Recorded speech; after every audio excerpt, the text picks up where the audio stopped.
नमस्कार. चला आज आपण वडे बनवूया. त्यासाठी 1 किलो हरभऱ्याची डाळ, 1 किलो मुगाची डाळ, 50 ग्रॅम मिरच्या हे सगळं आता धुवून भिजत ठेवू.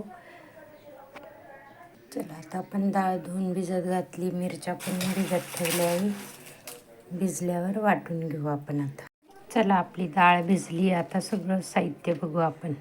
चला आपल्या मिरच्या भिजलेल्या आहे. आता त्या दळायला द्यायच्या आहे. त्यासाठी मिरच्या, लसूण, हिंग, हळद, ओवा, जिरे एवढं साहित्य टाकून डाळ दळून आणू आपण आता. आपली डाळ मस्त वाटून झाली. आता वडे बनवायच्या वेळेस मीठ टाकायचं त्याच्यामध्ये, नाही तर ती पातळ होईल अजून. चला मग आता आपण पुढचं हे करू. बघा याच्यावर वडे घालायचे, हाताने घालायचे.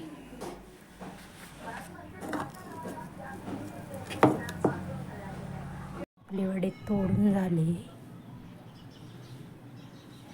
वाळल्यावर दाखवते.